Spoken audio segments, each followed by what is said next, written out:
Hello বন্ধুরা, তোমরা কেমন আছো? আশা করি সকলে অনেক ভালো আছো। তোমাদের ভালোবাসায় আমরাও ভালো আছি। তো আজকে বহুদিন পর একটা বড় ব্লগ করছি, কারণ কিছুদিন হলো আমি মিনি ব্লগ করছিলাম। আর আমি আমার ইউটিউব ফ্যামিলি দেখে যা বুঝলাম, আমার বড় ব্লগ তোমরা বেশি পছন্দ করো, তাই জন্য আজকে থেকে বড় ব্লগ করা শুরু করলাম। প্রতিদিন বড় ব্লগ না দিতে পারলেও কিছুদিন পর পর দেওয়ার চেষ্টা করব। আসলে কি বলতো, সব কাজই তো আমাকে একা হাতেই সামলাতে হয়। সংসারে প্রত্যেকটা কাজই আমাকে একা হাতেই করতে হয়। তারপর থেকে আমার ফানি ভিডিওর চ্যানেল, ব্লগের চ্যানেল, সেগুলো আমাকে ভিডিও করতে হয়, এডিট করতে হয়, তারপর একা একা পোস্ট করতে হয়, থাম্বনেল দিতে হয়, মানে অনেক কিছু আমি একা হাতে সামলাই। তার জন্য আর কি বড় ব্লগটা আমি ঠিকমতো করতে পারি না। দেখো, সকালবেলা বাসি বিছানা গুছিয়ে আমার স্নান দান করে পুজো দেওয়া হয়ে গেছে।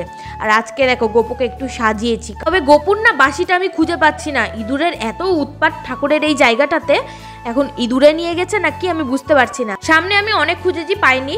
যখন সিংহাসনটা হটিয়ে পরিষ্কার করবো সেদিন ভালো করে খুঁজবো। দেখো, এবার পুজো দেওয়া হয়ে গেছে। আর এখন আমি আর তোমাদের দাদা ভাই মটর সিদ্ধ করে রেখেছিলাম, সেটা দিয়ে মুড়ি মাখিয়েছি আর লাল চা করেছি।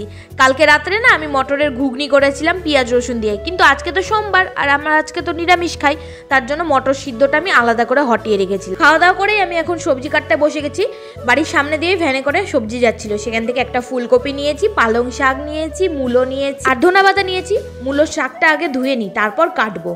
এই যে দেখো, আমার রান্নাবান্না হয়ে গেছে। আজকে করেছি ফুলকপি দিয়ে আলু দিয়ে ঝোল আর পালং শাকের তরকারি। আজকে আমি যা যা রান্না করেছি সব কিছু আমার ফেভারিট, কিন্তু তোমাদের দাদাভাই তো শাক সবজি একদমই পছন্দ করে না, তাই ওর একবারে অল্প ভাত বেড়েছি, কারণ এই শাক পাতা রান্না করলে ও ভাত ঠিক মতো খেতে পারে না।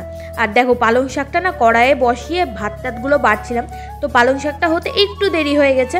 ওই তো খাবেই না, আমি দেখো কয়টুকু ওকে উঠিয়ে দিয়েছি।